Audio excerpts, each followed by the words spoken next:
Yes. All right. Okay, Jonathan and Jandale Crutchfield. Can you tell us a little bit about who you are? Okay. It depends on which one you ask now, who we are. Who are you? Let's see. I guess we get to be an old married couple now. Number one, we've been married for 14 years, and we have two beautiful kids. We have JC Crutchfield, 8 years old, and Malika Crutchfield, 6 years old. And we're also... We live in Mansfield, Texas, which is a suburb of Dallas. Yeah. So we're about 30 minutes from Dallas, where we worship at the Marsalis Avenue Church of Christ. And so we've been there about 1.5 years, and we've been in Texas altogether about 2.5 years. Yep, both grew up in the Church of Christ, and we try to be pretty active in serving. A pretty fundamental thing in our life is our faith and our relationship with the church. So that's a big part of who we are as well. Mm-hmm. Yeah. I'm an assistant professor of social work at the University of Texas at Arlington. And so that work is what brought us to Texas. Before that, we were both at the University of Mississippi. Jonathan was a principal at Humes Middle School, and my kids were born, and a lot of my family is from Louisiana. And so we spent some time there too. And where's your family from? Tallahassee, Florida. So I grew up in Florida. My parents and siblings still stay there, Tallahassee, Florida. Spring Hill Road Church of Christ is kind of where I grew up. One of those foundational churches in the South, I guess. Right in between Florida State and FAMU, that little town there. So these days we spend a lot of our time managing the two munchkins and trying to manage busy careers and entrepreneurial endeavors. And we're excited that you asked us to come on here. Yeah, it's good to see the work that you've been doing. I think I was with Sarah when you guys did it earlier this summer. That was the week she was moving into her house and stuff. So I'm so proud of the work you're doing. It seems like you have a good group. Oh, thank you guys so much. Yes, guys. So Jandale is Dr. Sarah Webb's sister. She did the colorism healing for Christian girls back in June. It was phenomenal. It was phenomenal. And I can't say enough about how phenomenal these people are. So guys, what we want to hear, the first question is, how did you meet? We need his version and her version. Because you know, well, I'm glad you said that, because there are these competing versions. Like 15, 16, 17 years in, I don't know, maybe you guys can like put it to rest in terms of what the actual version sounds like it should be. You go first.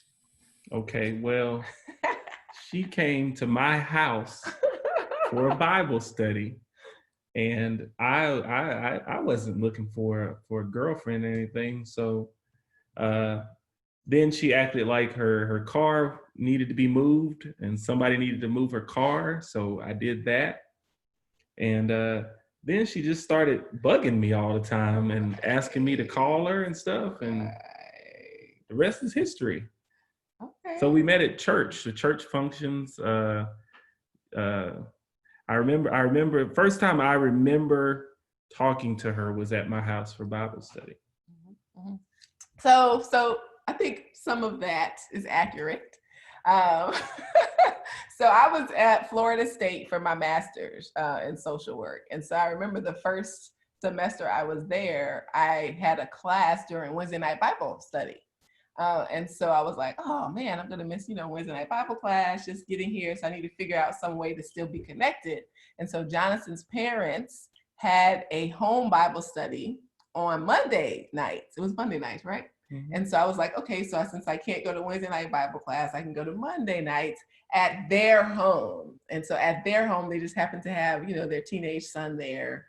It was cute, it was handsome, but I was there for school. And so that really is how we individually connected, but larger, the larger scale, yes, I was a member at the Spring Hill Road Church of Christ where his family worshiped. And so I was able to see him there. But I think the in-home Bible classes are where we connected. But I didn't stalk him. I didn't stalk him. I thought about bringing I have like this journal of all of our memories from those first few years. And I have the bulletin. Y'all know the church bulletins they give out, right?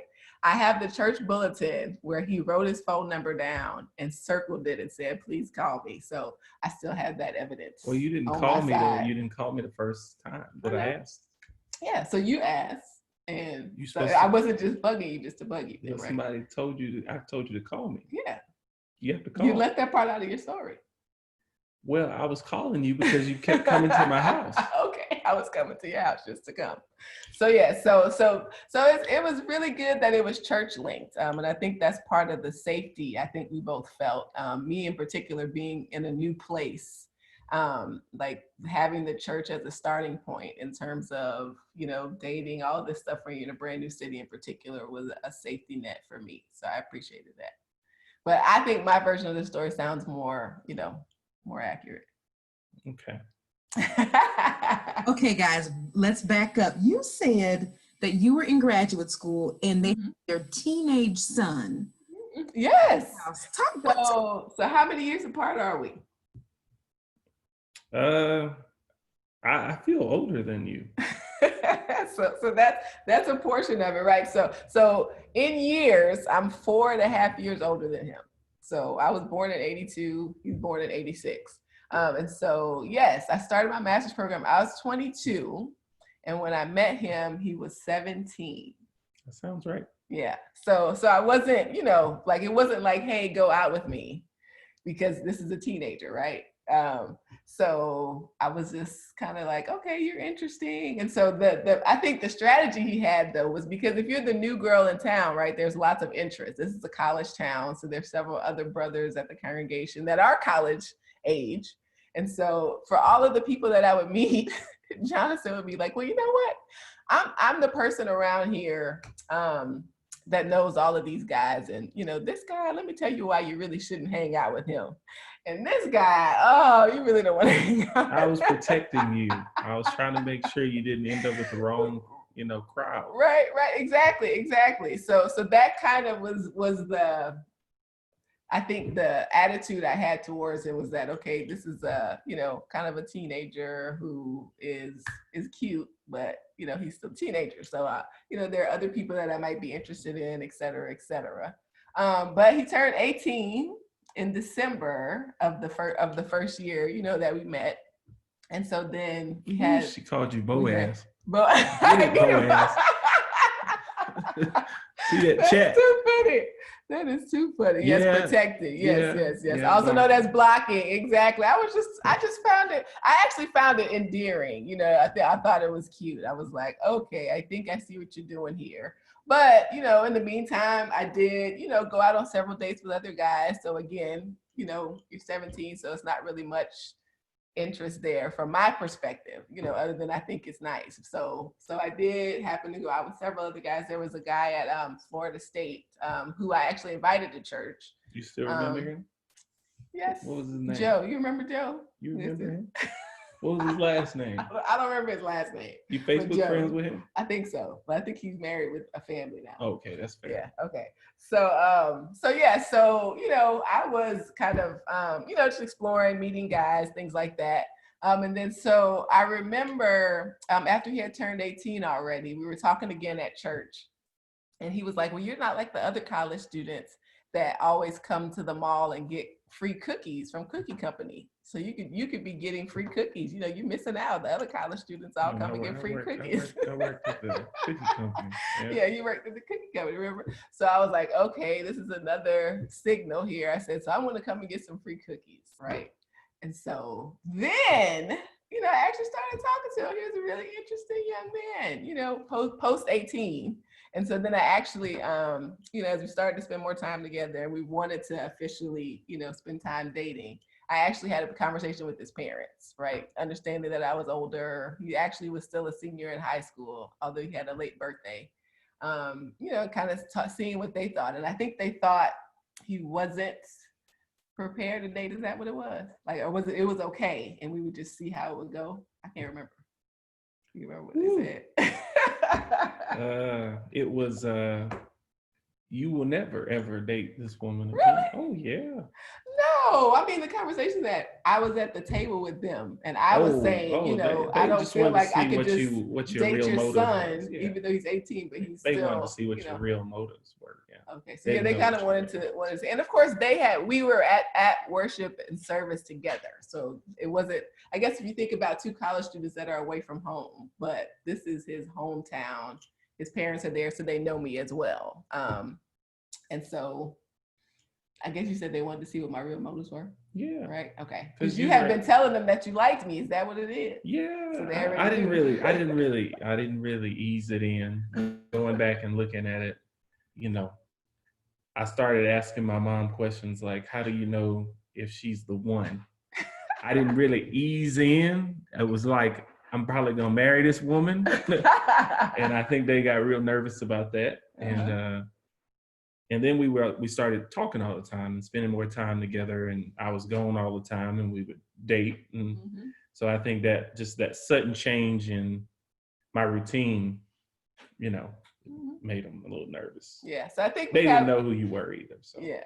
A lot of times in the college ministry, a lot of times at that point back then, there were a lot of college students who came to church and then they were gone and they just came and left. So they might have thought that you might have been one of those coming in who wasn't serious, y'all. It was like, oh, you just you're gonna come to church every now and then and be no. But I found that Bible study on Monday, so I should have gave him a clue. Yeah, that's good. Anyway, so I think being that we were really young, I think we have kind of one of those not idealistic romances when you look back, but I think in our minds there was a lot of idealism about a relationship and talking about marriage like really early, so we don't really have the perspective of being people that are have our own homes or even these careers, and so you have a lot more to protect. We were just like kind of like silly kids almost that were interested in each other. Let's see, did you get banned from the home Bible study? Sis, you know what, it kind of was a little cold shoulder, like, well, she kept coming. I kept coming, but it felt a little different once we, kind of jumped that broom and were, an official item. Yeah, it did feel kind of like, oh, so you came here trying to scout our son out. And I was like, that's not what it was. Yeah. So that was the spring of 2005, right? Couldn't have been. Yeah, because that's when you graduated from high school. We got married in 2006. Yeah. So spring of 2005. Yeah, spring of 2005. Yes. Sounds good. Okay, so I know we're talking. What's the next question, or do you guys want to know more about that? Oh, this is good. The next question is very similar, and this is also her version, his version. How do you know that they were the one? And then I want to hear about how the proposal went, because I think I've heard a little bit of a legend story about the proposal, but I need to get it cleared up. So how did you know that your spouse was the one? So she was different, and I was looking for at that time I was looking for a preacher's wife.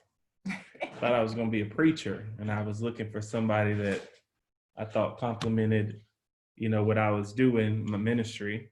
And so she was very active in the church. She was teaching Bible class. She was very outgoing with older members and with people that, I felt like as a minister, you needed to be able to have good relationships with.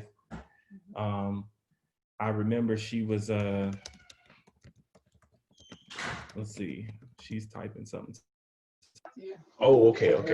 But I remember her just being different. A lot of the I guess the girls I dated or had relationships with briefly before her were typing. She did type something. It wasn't about you though. Let me see what it is. Okay. Oh, okay. Yeah, that's another story right there. We'll talk about that. But she was different. She still is different, and I knew that difference would complement me because I'm an introvert by nature. I get a lot of energy from quiet time with myself, and because of my job, I'm a little bit more outgoing these days, and because of her, I'm a lot more outgoing. But she was not that, and I knew that opposites typically, would help when you're trying to do ministry. So that was the big thing. I think if there was a moment that I knew one for sure, it was when you asked me for money. She asked me for some money, and I didn't immediately, like, my dad is he taught me to keep my money. And he taught me, don't give nobody none of your money. But when she asked me for money, and I didn't even like hesitate, it was like a sure thing, like, duh, like, of course, no issue. I think that's when I knew, like, okay, this is probably for real, because I'm about to give her some of my money. And it wasn't no money for real. I think it was just paying your phone bill or something. Yeah. No. It was rent. It was rent time. Oh, it was rent. Okay. Yeah. So I was, I had, like a lot of people, I had student loans. I was on an assistantship, but I also, grew up with a single mom. And so, she had an average job, and with 3 kids, stuff was hard. I think I worked part-time a couple of places in Tallahassee and things like that. And so, yes, that actually is one of those moments, right? Where I fix I don't know, in the culture, we call, how you going to fix your face too? Well, I fixed my face to ask this man for money to assist me with something. That's a big deal for me. I think I probably struggle with pride, wouldn't you say? Sometimes I can be prideful. And so I knew that about myself. And so for me to feel comfortable enough to that's a vulnerable place, right? Like, so, I know my mom is struggling. She's trying to help. I know I'm working, but I also know that he works. I know that he cares about me. So let me put myself out there and see. And that was a response. It was like, no problem. And I feel like, like just thinking about that, I'm like, yes, because that was a step for me. And so for all of you, what those steps are, those places are that are sticking points for you, or that make you really emotionally vulnerable, or you keep this from lots of other people. But if you can let this person see that in you, and you feel comfortable enough, that trust is great. Another thing too is that we had overcome some issues. I think I still, what's it called, March 3rd, March 7th, we have this date in our relationship where, we didn't know we were going to make it, through some of the dating days. You tried to break up with me. Yeah, well, I was trying to say it nicer than that. You pursued me, and then you tried to break up with me. And so again, I have parents, my parents are divorced, right? And so I didn't really see modeled for me how to disagree and keep going, right? So I remember that day I was kind of like there to be like, okay, I guess we're gonna break up then, but he was like, no, okay, like having a response to say, okay, well, let me do this. And so I was kind of just like, oh, okay, well, like, what do you do when somebody's like coming back to say, no, let's, continue to work on this and figure it out. I didn't see any of that. And so that was just really comfortable, like in terms of foreseeing what a relationship could be like. Cause y'all know what life is like, right? Coronavirus 2020. It might be something else in 2025. And so that was a really good moment for me, was to move past that to say, oh, okay, because that was major for us. I mean, again, we were kids. And so thinking about the grand scheme of things, I don't even remember what the issue was. I do. You do? I remember. You really? Yeah. What was it? I was trying to tell you what to do. Oh, okay. Well, oh yeah, remember? Yeah. Yes. So I had to address that issue. And so we were able to move past that. And so I think, rather than like the romance and, oh, I love this and everything about him, it really was, I think, instances where we were either emotionally kind of in trouble, financially in trouble, and we were there for each other at those times, to kind of sum it up. Yeah. That's good. That's a good answer. Yeah. That's a good answer to that question. Okay, Jonathan. Do you have anything else? You might have the next one. I answered it first. What's the next question? All right, cool. Y'all have any questions? I don't know. What was your answer? How did you stuff in the chat? So I don't want to miss everybody else's questions too. I don't know if you want to save questions till the end or how that goes, or what. So we are going to save everyone's questions until the end. But Jonathan, tell us again, how did you know she was the one? Because she was different. She was different. Yeah. That's how I knew she was the one. Gotcha. Okay. Now tell us about this proposal. I need it cleared up. Tell us about the proposal. I like the way you tell it. Okay. Let's see. I proposed several times. No, you didn't. You talking about the first one? The proposal. The proposal? Yes. I don't know which one was the proposal. Okay. Well, you tell. I remember a note. I remember writing a note in church. Yeah. Yeah. See, because we were still kids, so I wrote you a note. I think it was on May 1st of 2005. I remember the date because it was the 1st of May. Mm-hmm. If you go back and that was a Sunday, then that was the date. So yeah, y'all can verify. It was May something, but I think it's May 1st. I wrote you a note and said, "Hey, you're very special, and I think I want to marry you. Will you marry me?" In a note. Yeah. And then you called me later on because you didn't say yes. You didn't say yes. We had to meet together and have this conversation. Right. Yeah. Because I mean, you're very young. She didn't say yes. Very, very, very young, right? And so, yeah, it was just, again, where we were, kind of my background in terms of marriage. Like, you have to be sure about this, right? Like, so wait. Let's. So I don't know if. Can't say my memory bad. Look at that. Yeah, May guys, 1st, 2005. May 1st, 2005. He got it. It's on the calendar. I remember that. Can't even really see it. May 1st is a Sunday. Ooh. That's pretty good. Look at that. I get credit for that, no? You do. Good job. Good memory, because your memory is, sometimes not as good about the things that matter. See? About the things that matter. Oh, that's so sweet. Yes. I forgot what I was saying. Yeah. So it's not like the like what you see typically, and there's a like a really big ceremony and the down on one knee, and the person immediately says yes. But I actually think, and this is like from the lens of scripture and from the lens of spirituality, that might be an okay thing, right? To be like, okay, so this is a really big question. Let's go talk about it and think about it. And you still can say yes, right? But when you think about it though, that would be on those big occasions, like really bad if like the mariachi band comes out and she doesn't say yes. She had to ask her mama for permission to say yes. That's I did have to talk to my mom. She asked her mama. And again, so you guys have to put it in context, right? Like if I'm somebody that's been, again, living on my own, you've been living on your own, we go to work all the time, I literally am like, hey mom, are you putting this money in my account this week? So it's kind of like I'm a little less but you talk to your parents too? Maybe. Maybe you didn't talk to your parents? I told you, yeah. I said, hey, what do you think about this? Oh yeah. So they were like, not really. Yeah. So you were a rebel. Guys, I've heard something about a graduation something. See, I told you it was another. Legend. Look at yes. See, I told you, and that's okay. So you're helping us. Okay, wow, our memories are bad. I forgot about that. But that was after, so maybe we were getting to that. Not really, but you reminded us. I remember that. Okay, so May 1st, right? And so after I think I called you, and we were like, I don't know if I said yes that day. You didn't. You said it was later that day. It was it was later that day. He still seemed a little upset about that, guy. It was later that day. hey, but I remember now. Okay. Later that month, I graduated. You graduated from high school, right? And you had the note. Yes. You had the big poster. I had a poster. I think I still have that poster. Again, I like memorabilia.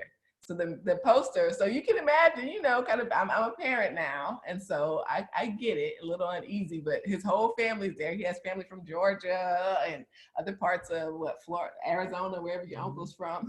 And so I'm the girlfriend, right? And so I have the big poster up that says, Jonathan, will you marry me? And this guy, I already know, and everybody's looking, he's like, everybody's like, focus on your graduation. He's shaking his head in the audience like, so it was yes. See, I said yes right away. Who told you that, Kim? How you know that? I think I told him. I probably told him. I think he must have. I don't know, but I was like, what? So just to clarify, Jandil, you had a poster that said, Jonathan, will you marry me? Yes. And you were sitting with his family with this poster. Yes. Oh my. But we had already done the stuff before. So I knew I had said yes, and he had said, so it was more of a Maybe coming out to them more, the rest of the family? Yeah, I don't think everybody knew. You don't think so? No. Okay, well, I don't know. I think May. You want to say hey to Kim, Ma? She came back in again? Yep. I'm looking for some drinks though. Okay. Sister Webb. There you go. She came back in again. She wanted to see what was going on. No.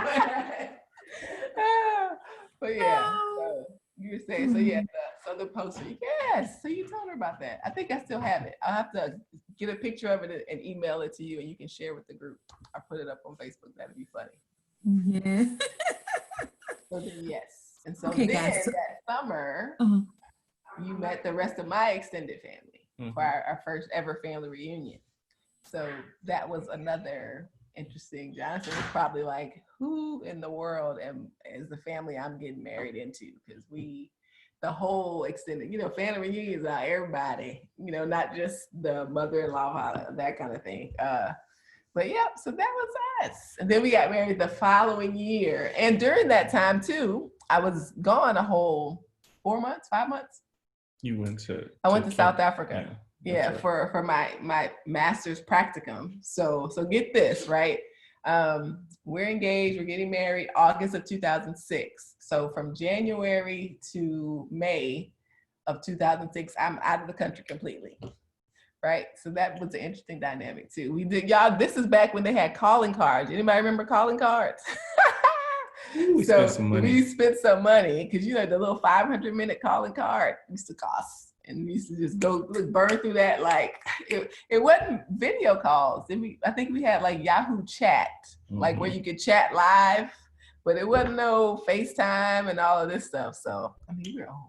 We're not old. You have stories that sound very old. I know the stories do sound old that we're telling. Calling cards. Calling cards. Yep. I know somebody said, "Wow, calling cards." I'm just thinking about the computers that we used. How big they were and the screens, how big they were. Heavy, all of that. Yeah. No A long iPads. time ago. No real cell phones. I had the Nokia, the blue one that was just a little square block. Yeah. Yeah. Okay. Any other question about that? Since you did. Thank you for prompting us on that. That's such a cool memory. I was really in the hot seat. That shows you how bold I was, though.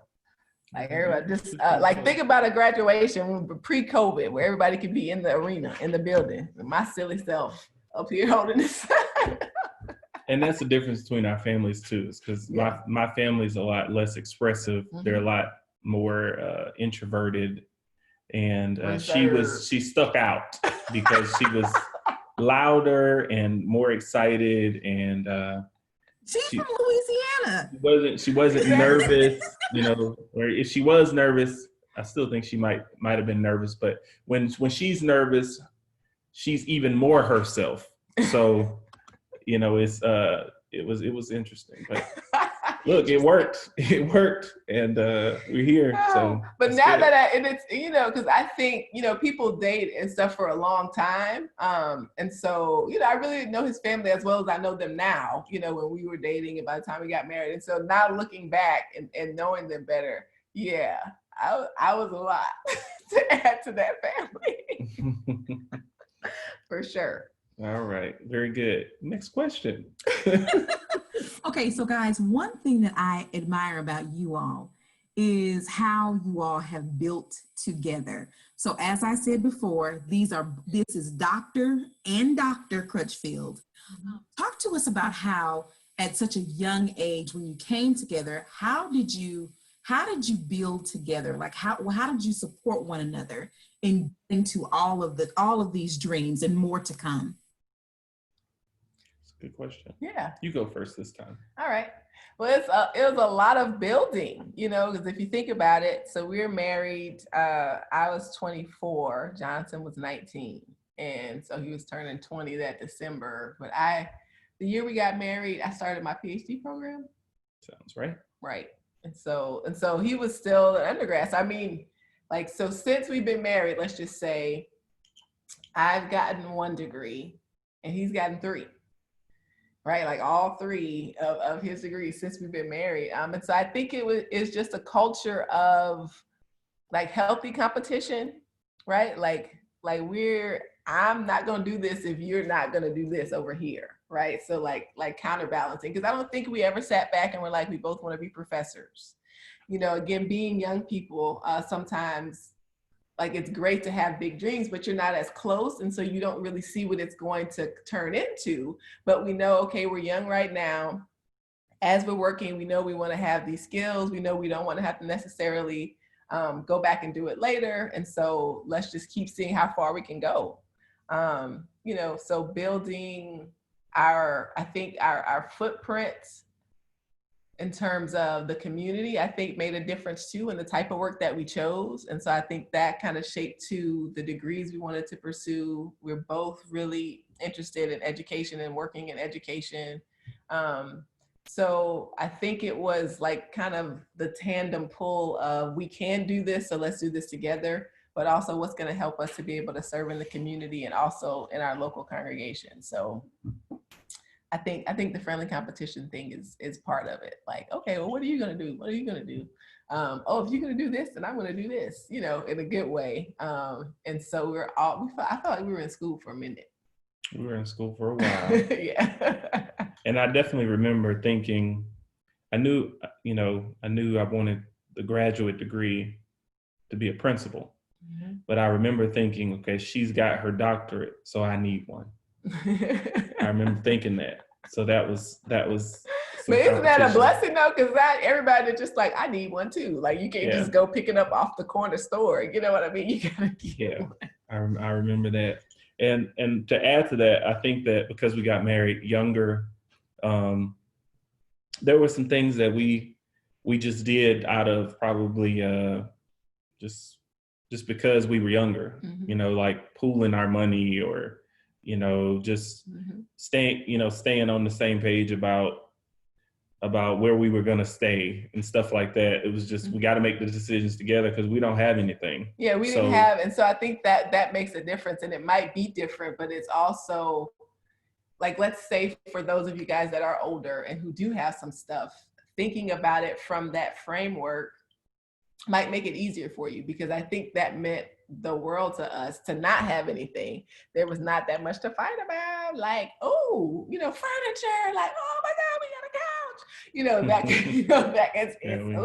what can we afford? So that was a lot of it, I think I had my first apartment in Tallahassee where we met.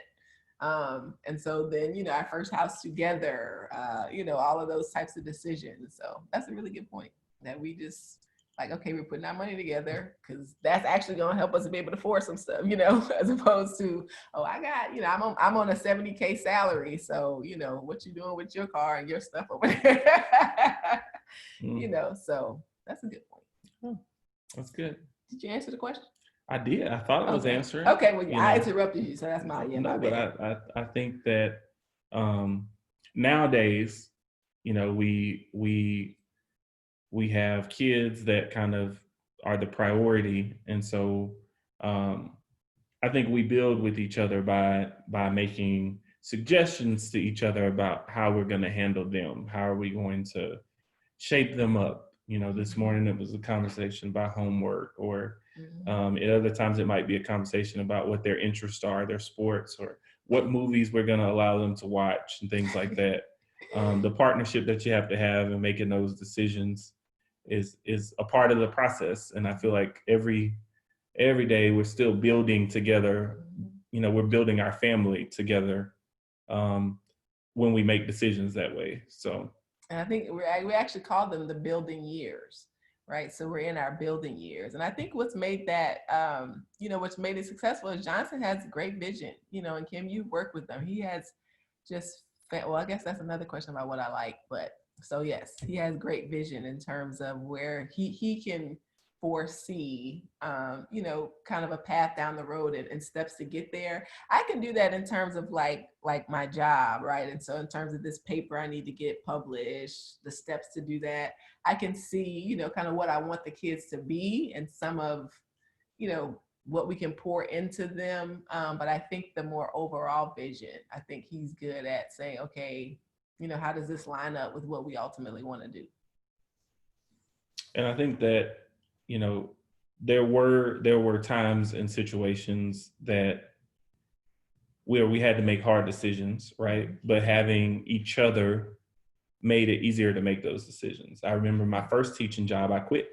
I quit my first year teaching. I quit 9 months into the year. It was hard. The only reason I could do that is because she was working, right? And I think I did wait till I had a job to quit. Somebody called me and offered me a different thing that had nothing to do with teaching, and I was out of there. But I was kind of leaning on the fact that she had a job, and that has happened several times as we do different things because we are partners. You know, even when Kim says, which she hasn't told y'all how dynamic of a teacher she was, or that she got offered a principal position or assistant principal position. She didn't tell y'all all that. But even the work that she talks about us doing at that school, a lot of the decisions that I was able to make or the hard choices that I was able to make were because I've never been the person working a job without a partner and where if I quit, we had no income coming in, or, you know, I could stand my ground a lot of times with superiors and things like that because, you know, we were partners and we have built something together. So that just has made us more powerful or more able to be more of who we want to be. Able to I think be more in our jobs in particular. Yeah. I can definitely attest to the fact that one of the reasons why you're one of my favorite couples is I remember when Jonathan was making decision about, you know, about what we were doing there at that school. And I remember how Jonathan, you were talking about putting your family first. And so often, you know, there's the pressure on men to, well, you need to be out there making that money. But I remember you talking about needing to make sure that you were there for your wife and her dream, but also there to be there for your children. And so I really, really admire that about the two of you being, I remember Jandale coming up to the school, bringing the kids, being there to support. And I just really, really value that. So my next question is, how has the kingdom, the church family, supported you on your journey as a couple? It's probably the only reason we're still married. The church is fundamental for us. I would say from the premarital counseling that we had to even all marital counseling that we've had. You know, the first, you can imagine like getting married, you have all of these ideas and dreams of what it's going to be like, and especially me getting married at 19. And his parents still being married as well. Yeah, you know? You have all these things like this is what it's going to look like, and then if it's not exactly that way, there were lots of calls to church men saying, "Hey, what did I get myself into? How do I deal with this woman?" You know, but not only that, I can remember lots of Sundays where just going to church together and hearing a sermon together caused us to reach out for each other's hands and give forgiveness. I mean, I can't tell you how many times that's happened. Like just, you know, being in a rough place and having a word from God, or having people around you that you see like, look, all these people they've gone through it and they still push through it. And then lastly, I'll let her answer, but the service, like serving together, or, you know, I think at one point we were leading a youth ministry together, like those things where you don't really have time to be in your feelings because you have business to take care of, helped us push through some of the infancy years. So I think that the church it's the only reason. And now I think as things are maturing, I start to just think about all of the times where if it were up to us or me, this would not be. And I know that it was probably God, you know, having my wife have compassion or having me have compassion. You know, his hand is always in these type of things. So I will echo that 100%. Right. And so Kim, you can you can say, Brother Roden, I heard you were on speed dial for Jandale and Jonathan forever. Right. So Brother Roden is the preacher that married us in Baton Rouge. And so again, one thing that may be an advantage if you are older and single and potentially wanting to get married is that you know yourself better. If you've been doing work, and looking at yourself. Now, some people are older and they think they're perfect and all of this. So if you are honest about, yourself, you're growing within yourself, being an older person might actually help you in a relationship. Because remember, we're kids. So not only are we figuring out marriage, we're figuring out life, each other, college. Like, think about all the many experiences that you've had, before the typical like 27-year-old gets married. You've had quite a few things. And so I think that it was both like extremely challenging, right, to grow up together, basically in marriage. But it also has, I think, made us infinitely closer. And there's no way that we could do without the guidance of our church members, countless couples, countless, hanging out with other married couples, and trying to have that commitment and surround ourselves with that. And I'd agree, service. I think it's something that is, it's been a blessing to not have to ever question that, right? And so I would definitely say for one of those big things, right, is your level of engagement in Christianity, in the service, needs to match your partner's. Because I've never had to question, okay, are we going to church Sunday evening, Wednesday? If there's an event on Saturday, okay, I know we're tired, babe, but we're going to encourage each other, right? It's nothing harder than your partner sleeping in the bed and you the one getting up, going to do this, because then, you kind of stumble like, well, I might stay home too, but through the years though, as we've come to understand our relationship more with Christ, we've had conversations, but we decide together, right? Like, okay, so maybe we won't do evening service, but we'll do, the small group. And so, you guys know, if you guys have been in the Church of Christ, some of those conversations can be, like, ooh, are you, what is it? Every time the door swings open kind of thing, yada, yada, yada. So it's good to have a person that has a similar level of commitment and wanting to be engaged. But yeah, church is fundamental. It's absolutely fundamental. And we've been blessed to have really great congregations and church members that we've been a part of. Yep. I think too, like we always try to seek out couples that are further along or have more experience, right, and we're getting old though now. Oh, we the ones people reaching out to. But we've always tried to reach out to those couples that have more experience, because there's always going to be hurdles that, at the time now you look at them and you say, oh, that was a really small issue. But in the moment, it seems like the worst thing that could ever happen, or the worst time. And those couples, sometimes it's just having dinner with them or going fishing with them or whatever we did with them that just makes you say, just get over it, or just get through it, because you're better together than not. So yeah, and I think it's wise, because as a couple you have to acknowledge that no matter how long. So when we've been married 50 years, there's somebody that's going to be married 70 years. You know what I mean? And so they still know what's on the horizon of, empty nesters, retirement, like all these things that you just haven't lived. And again, like I'm saying, if you're already in your 20s, 30s, being that type of person in yourself, to know that there's somebody else I can be talking to make myself better, is kind of a staple of marriage, and kind of being out of because we got to stay on the right track, Church of Christ kids. And so that can be a challenge to acknowledge when you're not doing what you need to do. Are you struggling in your marriage? Like, they're having issues, like, But no, we needed to have people with a spiritual foundation exactly. too, because, the consultation of people that are not thinking spiritually, you have people who tell you, hey, just walk away from that, man. That's a headache.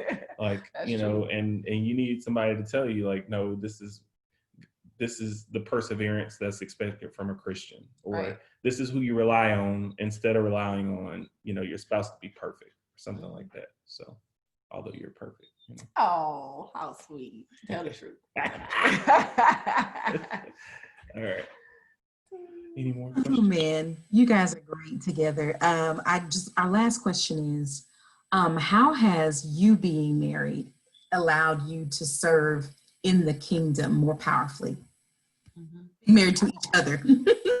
Yeah. I think for me, again, like I talked to you guys about that first question of like humbling myself and asking for money, right? And so I always have these high ideals, so you think about it, like you go through school, you're always the student that is making straight A's. I was valedictorian.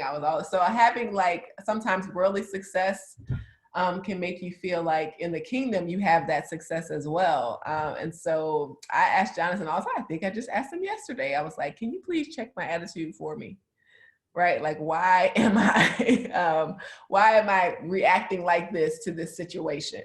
And that's priceless. Like, that's what because think about how you can be in your feelings and like, we twist the scripture all kind of ways to justify how we are feeling. And so, well, I'm good, because then I'm cutting them off and this is that and the other. Well, I just ain't serving. I'm just not, and so we've had quite some challenges that we've had to face together in serving God's people. God's people are imperfect people. And so I think having Jonathan to balance that with service has enabled me personally to be able to persevere through imperfect service situations, right? Like if you teaching, and Kim, I know you taught, and you teaching for the year, and like you looking around like, where are the rest of the people at? Like, that's gonna teach. Like, I'm tired, that kind of thing. And so we've had, again, the spiritual perspective to say, not only do we have the skill and talent anyway that God has given us, think about the degrees we earned together while together, we owe it to him to give back to his kingdom. And so, like I said, Jonathan is always, he's a balance for, anything that I'm dealing with or feeling. And so I think that's definitely been able to keep my steam, in terms of serving. Because we know serving in the church, sometimes you have to go all out and, just hours and hours and hours of service. And, sometimes you're expected to continue to do that, for years and years and years, and you get burned out, so I think he's been able to help with that level of burnout. Us being together has really been good for me. That's good. So for me, I think being married, so I grew up as a deacon's child in the church, in a very conservative congregation, conservative elders and stuff. So for me, Jandel has been a counter to some of my rigid nature, right? So, some things that need to be black and white is the way that I was taught now have some color to them. And that has been very helpful because I think that if I had not opened up to some of those ideals, there's all kind of opportunities to serve that wouldn't have presented themselves just because, people would see you and say, this person's not approachable. This person, it's just so many things. I'd have to go into history of the church to address. But also I think that from a married perspective, like I think folks start to see us now as a couple, both married couples and younger people like see us as a couple now and say, okay, well, it's still possible to get married and be in love and actually sleep in the same room and, get through things. I think that older couples see us and say, okay, well, there's hope because there's younger people willing to be in service and be consistent in their service to the church. So you start to kind of be a living testimony. And I think that we take pride in being that. But our marriage, I think, it serves others, but it also serves us spiritually as well. And it's exciting. Every day it's pretty cool. And I love this conversation. I see some more people came in the room. You're talking about love stories and all of that. And I think that what really makes our story unique, and it's probably not that unique, but it's something that I think we've become more comfortable with sharing, is that a love story is not what you see on TV. I mean, the love story is really being willing to stick with someone throughout every flaw that you learn. And that's the love story, right? Like if you think about 14 years together, we're still sitting beside each other with everything we've learned about each other and everything we've had to go through. That's the love story right there. You could make a Netflix special and it would be fairly entertaining, you know, with the fights and the fusses and the drama sometimes, but also the time that you spend, the quality of life. And I think sometimes you can get with certain couples and they'll tell you, oh, you don't want to get into this because it's such a headache. Or they'll tell you the opposite. It's, you know, get married, you know, and they don't even tell you any of the negative stuff. But the love story is it all. Yeah. It's it all. And being committed to each other through it all. So cool. That's my answer to the last question. Yeah. I thought I saw a question too about what we like about each other. I think we said that too, but I talked about vision for Jonathan, but I also just think he's very smart, right? And so I think he was joking around earlier and he was like, but I'm older than you. And so that's one of those things, like if you don't know our ages, like we're comparable to each other, right? Although he's 4.5, some like during the most of the year, it sounds like he's 5 years if we were to say our ages, right? You're still 33. I'm 33. And I'm 38. So it seems like we're 5 years. His birthday's in December.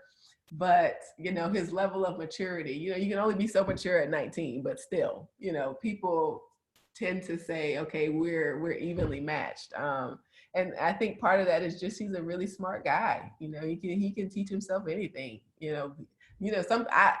Maybe y'all can do it, but I know I'll watch a YouTube video in a minute and be like, I still don't understand what I'm supposed to be doing here. You know, whether it's sewing or whatever it is, you know, he'll teach himself a whole new trade, skill, career. I need to get a boat to work on. I need to. I mean, like putting engines on, changing transmissions, like stuff that he's never done, but he's able to just put it together. And I think that helps so much, you know, even as the older person, you know, who has this, tenure track, higher academic career right now. I often am asking him, you know, what should I do about this? And he's so practical in terms of, no, what you need to do is this, what you need to do is that. So I love that about him. I'm reading all y'all's comments now. The good, the bad, and the ugly. Yes. I like you too. You do? Yeah. Yeah, you like me? Yeah. So cool. Yeah, that's good. You guys are just great. Okay, so guys, you all have just been phenomenal in answering our questions and helping us to understand that this love is so dynamic and it is so comprehensive. It's not just on the good days or on the bad days, but it's all the days. So that's so beautiful. Okay, guys, so we're going to open up the floor for questions from the audience. One question I have while y'all are thinking of your questions is advice about women, because almost everybody on here is a woman, as far as I know, to Christian women about dating the younger man. Yeah, I know, huh? That's a good one. I need to leave for y'all. No, you can't. Yeah, so you know, it depends on you, right? So there's not really a number, right? It's a matter of fit. And so I think for me, like think about how Jonathan's described me, right? In terms of, you know, kind of outgoing, outspoken.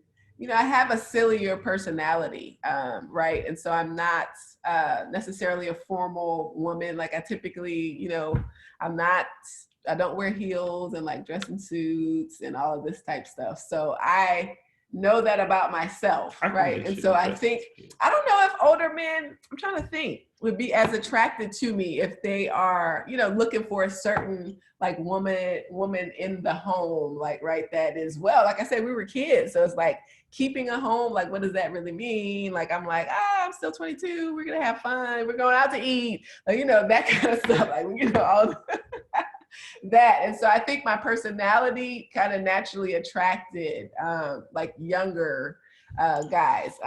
So in dealing with that though, you have to be, interested in supporting, right? Instead of, like, kind of, we talked about building together. And so you have to be honest with yourself about what you want. Do you want to, you have to think about your own age, your own interests. Do you want to be in a relationship where somebody is going to have to get 3 degrees while they're with you? Or I did have a job though. Yeah. I had a job. Well, yeah, so that's important too, I had a job. right? So we're not just saying you're marrying or being in a relationship with a baby who doesn't have any work ethic. Like, you have to believe that person is going to do it. That's a lot of faith, right? So you have to know the person well enough to be like, okay, we're not going to get married and then you're going to be living off of my career, right? And I never had a question about that because of what I saw. But I was going to have to be willing to say, yes, I might have a PhD and he might still be working on a master's degree. And so if he does not pursue the PhD, am I going to be okay with that? I know a lot of couples, even some of our friends, that have that kind of gap with the younger man, and they're like, okay, well, and they're nagging them for the rest of the relationship, right? Well, you said you was gonna get your master's. When you gonna get your master's? Come on, let's get your master's. Well, and again, you married that person for the potential, right? But it's no different than, us getting married. I think I said I wanted to have 5 kids when we got married. That changed. We have 2. You wanted to have 6. I think it was 5. But 7, 8. But yeah, so those hopes and dreams do change. And so there's a challenge for you if you are, are interested in a younger man to actually ask yourself the question, if he does nothing else but continues to have his work ethic and he gets a good, solid paying job in terms of earning a career or whatever, you're not trying to mold him into a man or something like that. You are supporting the dreams that he has for himself as a man. And so that can be tricky and sticky, especially if you're, a well-accomplished woman. You may have standards that you uphold. And so you may just need to walk away and be like, nope, I need my husband to be 5 years older than me because I have to have this. But again, I was willing to be, and it was kind of just intriguing. It's like, oh, he has the potential to do this. And, and if you support that person, if I'm supporting him, I still, to this day, I'm just so impressed by all this that I was then. I tell you, I have not ceased to be impressed in 14 years with what he's able to accomplish. And it's not just, okay, you got the degree, you did this, but I mean, he's just defied, kind of expectations for people that are younger. Like, I still can't believe sometimes he's just 33, like all the things he's been and accomplished and done and built. I'm about to take a break soon though. I'm about to just go skiing or something. That's fine. You earned it. And so for, if you are considering dating and potentially marrying a younger man, there's a lot bigger supportive role that you'll have to take, and you don't want to kind of harp on, well, this is what you should. You're not a mom, right? You're not going to be a mom to him. That's important. Good question. Oh, thank you all for that. That was good. That was really good. Okay. All right, ladies. What questions do you have? I have a question for Brother Crutchfield. Okay, so out on the public stage right now, of course, everybody knows about John Gray. Mm-hmm. And so, he was a virgin until he got married in his 30s. And as we see now, he's very much struggling. Mm-hmm. You all got started very young. So how did you manage, going up against society that says, men should just, sow your oats until you get tired, then settle down? Or how did you manage, whether any voice, curiosity, how did you manage being so young and wanting to do married? And, of course, as we see, you all stayed married, but how did you manage that? How did I manage that? The simple answer is I got married at 19. And it's funny thing, because we've had conversations in the church with older brothers and leadership in the church about how we coach each other right now. But it is very difficult to encourage single people to follow this traditional route of waiting until you're fully established to get married, because you're competing with human urges and natural urges. It did help that, the woman that I was interested in was she had standards, right? And she was also in the church. But for my own self at that point, I was already doing some preaching in the church, and at that point, I was thinking that I was going to go down the road of ministry. So I also had some of the similar values. I did some sports in high school and saw all kind of stuff as well, and I had kind of had to push through some stuff that I was seeing there, and kind of had to be the person that was denying myself amongst that crowd of athletes and stuff like that. So the simple answer is, I got married early, and I can't say I encourage everybody to do the same thing, because right. You don't know what will happen. But I can say this, it's a human urge that is harder to fight the longer that you deal with it. And having a partner, having relationships in the church, I think your network makes it a lot easier to deal with. If you have friends and counselors that are spiritually minded and are being chased with you, I think that helped us. But I would be wrong to say, what would have happened if we would have waited till 25 to get married? I don't know. I probably would have sold some oats. I'm just saying. Probably so. Yeah, I think, and we're fine, sharing that we were both virgins when we got married. And so that was a blessing. And I think the kind of pro of that, like, we don't know any other way. So, I mean, we can't really speak to another way, but I mean, even if you're not a virgin when you get married, you can be new to the spouse that you have. And I think that it has just eliminated a lot of that struggle that you brought up, Amber, like in terms of, comparing and having to, kind of contrast yourself to other people. Remember the vulnerability I talked about, like in, having to ask that for Jonathan. We have that vulnerability in terms of intimacy together.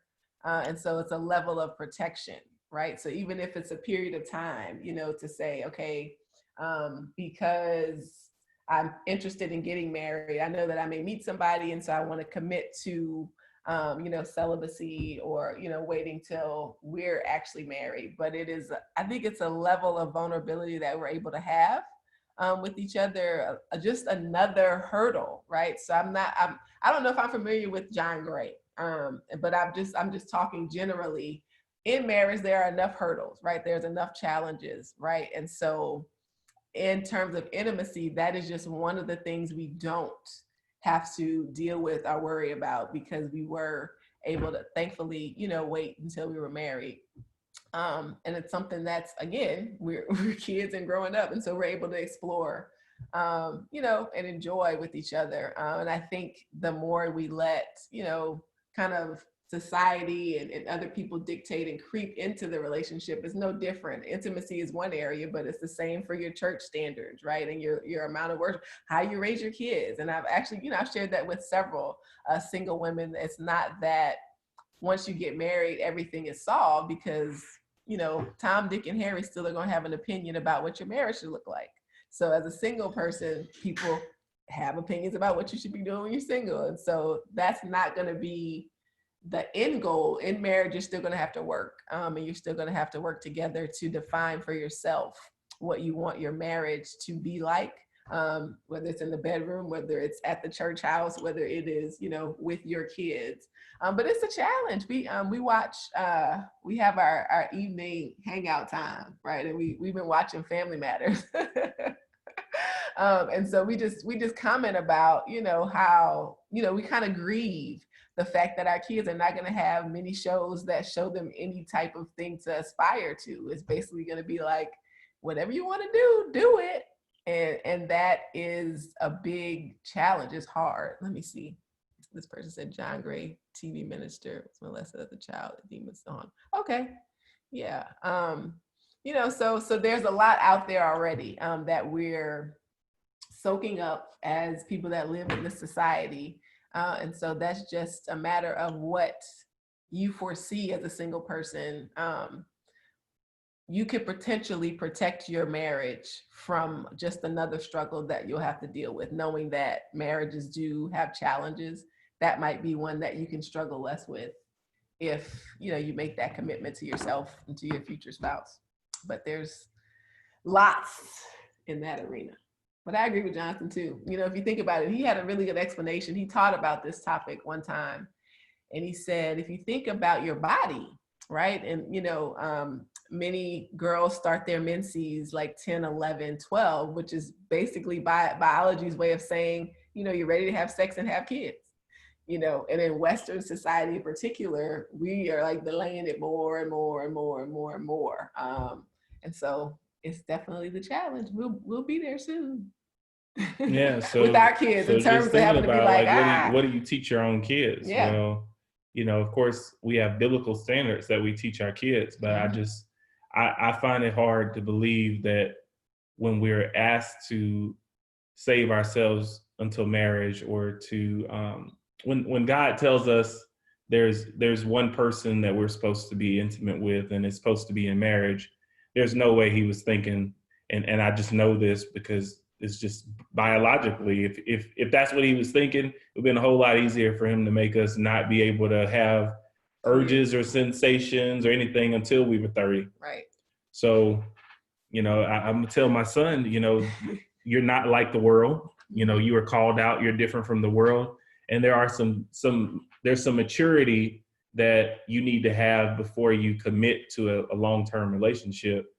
But that long-term relationship, especially if that person is in the church, can start way sooner, because you don't have to be perfect when you get together. You just have to have the desire to grow together and the commitment and the will to grow together. Absolutely. Like, I think that literally is our example in physical life and spiritual life, like starting with nothing, but being okay saying, hey, you are the person I'm going to build with. And that means building, like, sometimes your partner's not going to be at their best. So you might have to carry a little, you know, the oxen and all that. You have to balance it that way. Cool. I see some more questions, I think. So there's a question that says, how far into your marriage were you seeking counseling due to some struggles? Probably as recently as like a year ago, I would say. Because, and I think again, I'm a social worker, so I want to let y'all know that. So I am a licensed clinical, you know, counselor basically. And so what I tell people when I talk to them is, you've never done today before. So you got to give yourself some grace. So it doesn't matter that we've been married 14 years. Guess what? This is the first time JC, our sweet little boy, he got a C on his report card. So we hope that we have the skills to be like, okay, what are we going to do this time? How are we going to respond based on some other things? But that's not to say when our daughter starts dating, or, you know, heaven forbid, there's a cancer diagnosis or something like that, that you don't need assistance in the struggle. So it's, I don't think we should approach it like, oh, y'all been married 20 years, y'all should be having to go to counseling. It's, guess what? I've never had a wife that's had breast cancer. So please, somebody, somewhere, help us through this transition. And I think it was some parenting stuff, right? And I mean, we have an 8-year-old and a 6-year-old. And so how do we connect in a way that says, I value your parenting style, you value mine, your opinion is not more, you know. So that was kind of the thing a year ago. And so it will be something else, I expect.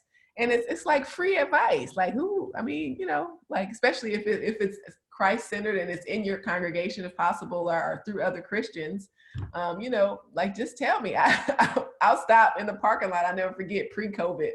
One of the brothers was like, were you serious about that?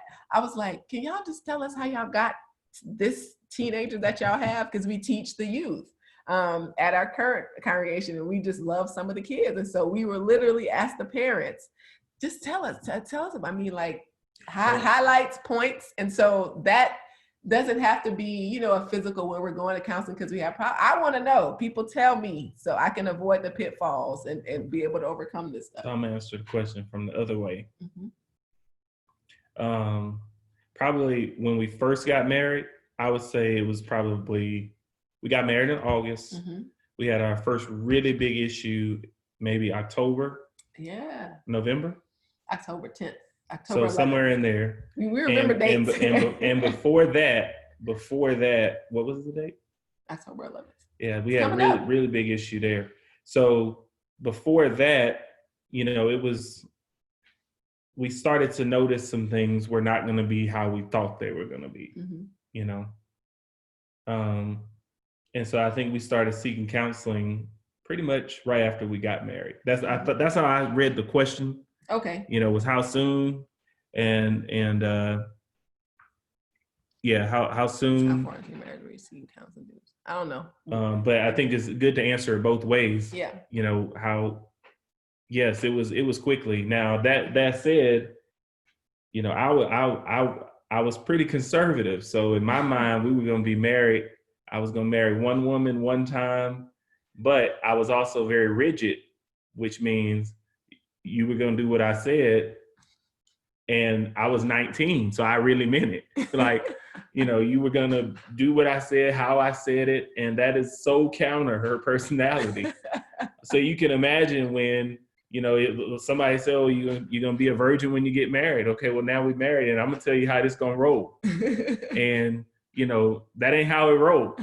So, when that didn't happen right away, whether it was that issue or, we might have had, I know we had some issues with our in-laws and stuff like that, setting those boundaries that you have to set in marriage and things like that. The counseling pretty much started. And I don't know what people think about counseling. I'm talking about calling the minister and saying, hey, I need your advice. Right. It pretty much started right away because those conflicts, real life is happening. So that's how. He said those good old in-laws. Good old in-laws, yeah. Not recent when you guys first were married. You said you had the minister. Yes. Okay. Yeah. So he did read your question the right way then. Yes.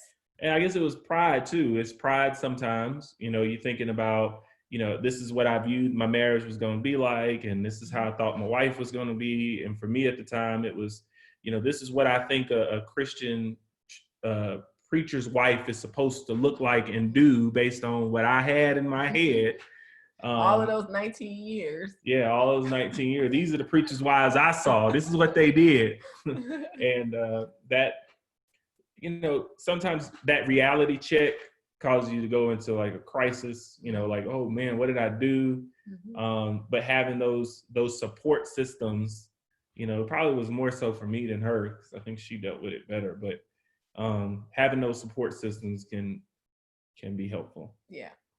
So yeah, that was the preacher, but also the preacher's wife, right? And so again, that's just the model for us of being able to sit and listen to couples. And the preacher's wife told us that time, she said, I really appreciate you guys because not only do you ask us, but you listen. And so that again, if you're single right now, that's a skill you can develop right now, is the listening part, right? If you go ask somebody for some advice and you come back and not that everybody's right, so not everybody, but if it's a person that's in a position where you want to be and they've gotten there, by a way that you can admire, trying to do that, instead of coming back and being like, well, she said this, but I ain't listening, right? Like, why go get counseling, and not actually listen to what they have to say? But yeah, I think we got to write him a letter. So we were talking about our relationship and we just realized how integral you were to say I told him that several times. Oh my goodness. Got another question there, it looks like. Yeah, it says, speaking to your point earlier, my husband used to say he loved talking to older people because he's never been their age, but they were his. Exactly. It's like if you could write a letter to your 11-year-old self, what would you say? There were probably a lot of things that you would tell your 11-year-old self not to worry about, whatever. It's not that big of a deal. You will be fine. Yes. And so it's the same in marriage. Like, I'm all for that. Like, especially if you see what you want. I'm not saying to go talk to some random person that has kids if you need advice on kids. I'm saying if you see a kid and you're like, wow, whether that is in terms of career, like, it's basic. We understand it when it comes to basic things like that, right? Like, if I want my son to be in the NFL, I need to go talk to some people that's been in the NFL. Like, that just makes sense. And so I don't know why we switch it up when it comes to Christianity. It's like, if I see a family that seems like they're on the path to heaven, why would I not just go talk to them about all of the things that happen, you know, in families? Yeah. Yeah. Don't have to be perfect to be together. Yeah. Okay. Yes. Hi, Sister Burse. Are you Brother Burse's daughter? I don't know if you are or not, but I'm Burse right there. Oh, Burse. I'm I'm Anthony's sister, Jandel Webb, but I don't know if that's who you are. So don't let me just say that's who you are. All right. Any other questions, comments? What did y'all think? Y'all think we're crazy or what? I absolutely love you all. I was saying it in the chat. I love your transparency, and that's why I was also said we need the God-given love stories, because you're older than your husband, and I'm 41. For some apparent reason, these young boys always want to try and talk to me. So, so I'm like, okay, let me just go ahead and listen. So I absolutely love your transparency. And I love your husband's transparency as well, because he was like, I'm an introvert, and I'm just sitting there and I'm like, she's like the ball of sunshine, like she. So yeah, thank you so much for accepting the invite to come and talk to us this afternoon. Thank you. I'm glad. You know, and we're out here now because you know, so I'm sure Kim, I don't know if you want to post our contact information or if you guys want to follow us on Facebook, because no matter what stage you are in your relationship, you know, because we've been married 14 years, we may have been there. So even if it's 5 years in the future, and so we want to be that for, I mean, like we said, it was the couples of the church. It was church that has saved us so many times. So did you find another question? It says, what's one thing you wish you had known prior to marriage?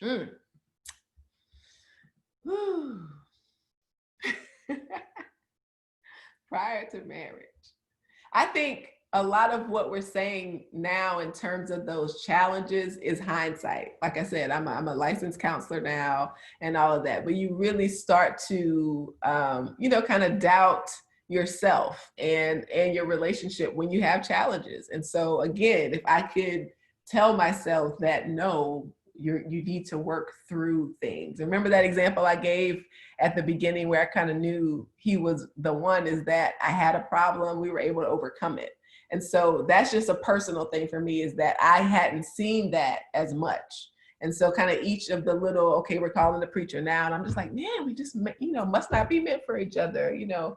But that's not what that means. It means that you're 19 and 24. Like, y'all need to grow up. Y'all need to figure out some of what God wants y'all to do. You have to live like how you tell your kids. Like, they come home and they're like, you know, if you think about being a 13-year-old girl in school and something has happened and you're being bullied about something, like, you really literally think like, this is the end. Like, I'm gonna die. I'm so embarrassed.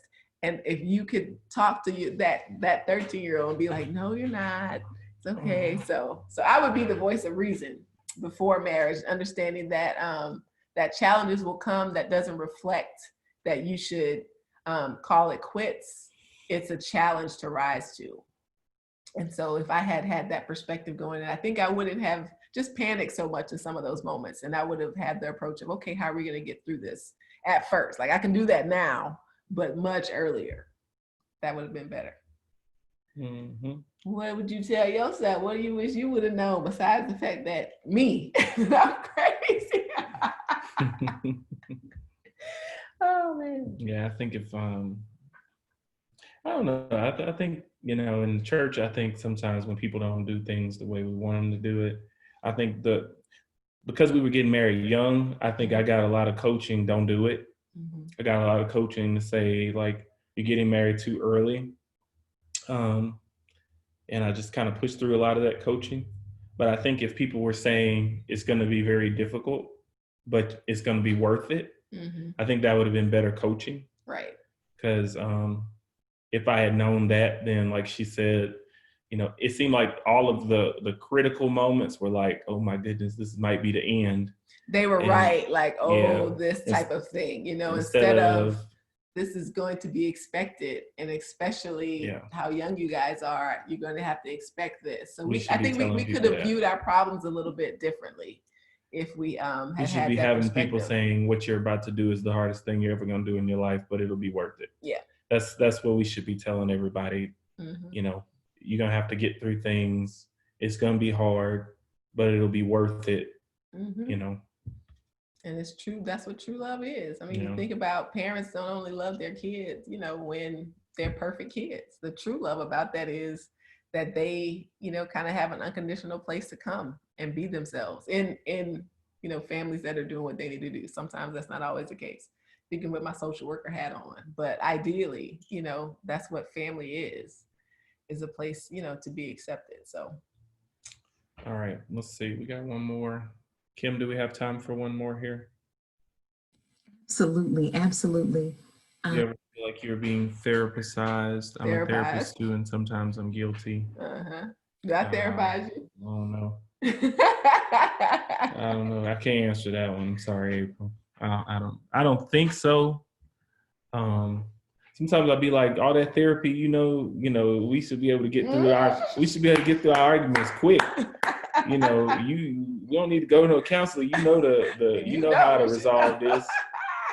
You know, but I don't know. I don't think I ever felt like I was, you know, being processed or right. Like that shows how bad I am at managing my own stuff. But it really is like that. Like I can do crisis intervention, like have, you know, kids at schools who, you know, have witnessed violence, or there's been a school shooting and I'm called to the scene and counseling these kids. I'm telling you, something, I get faint when I hear my kids having to do a active shooter drill. Like I can't with my own 2 children. I mean, like, so you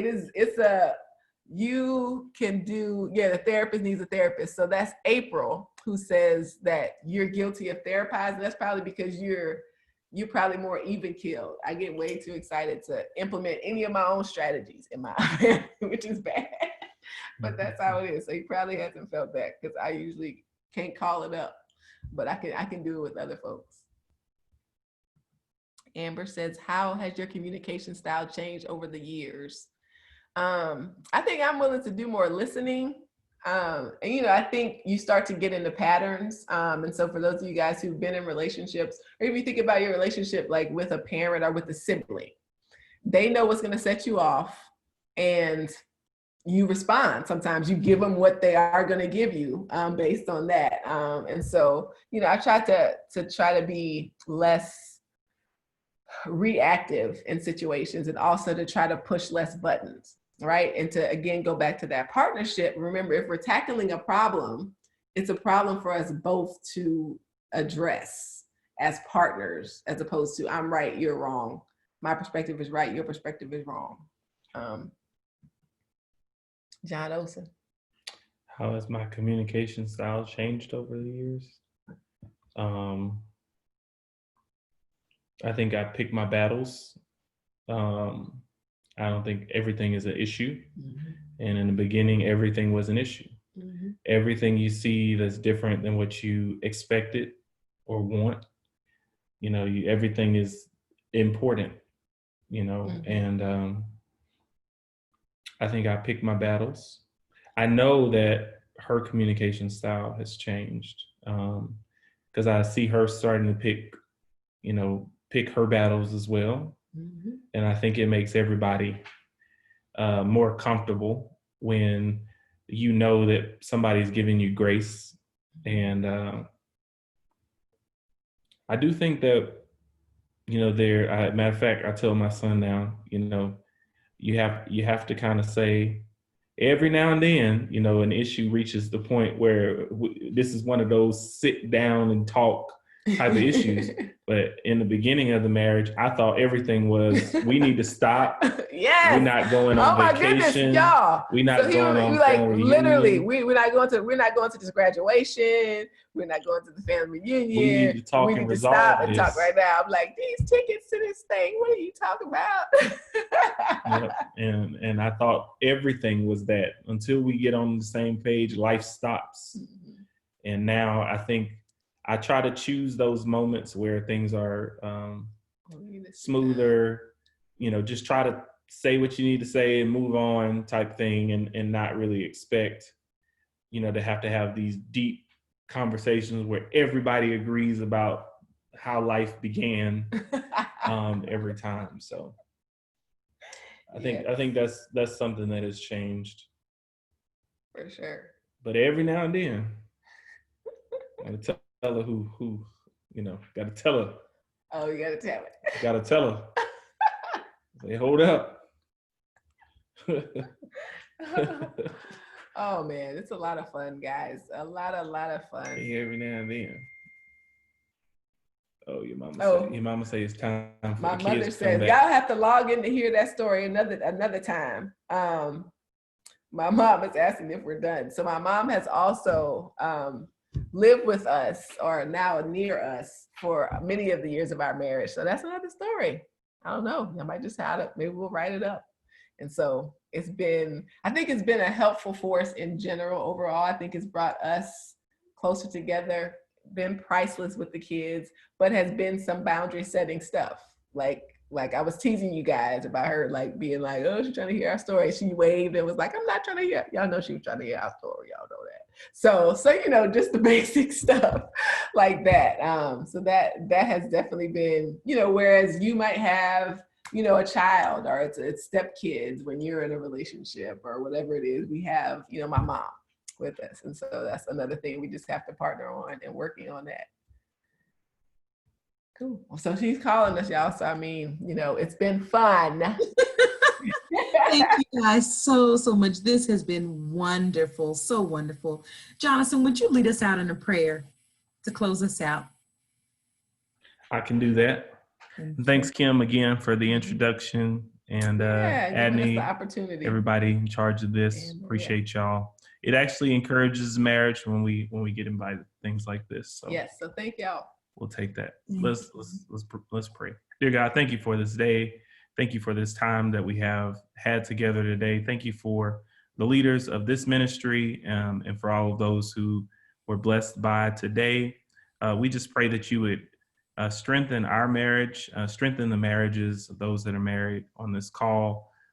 We pray that you would be inside of the partners of those who are not married, that you would be leading up partners, and that you would allow them to find each other, and that they would have spiritual unions that can be glorifications to your kingdom.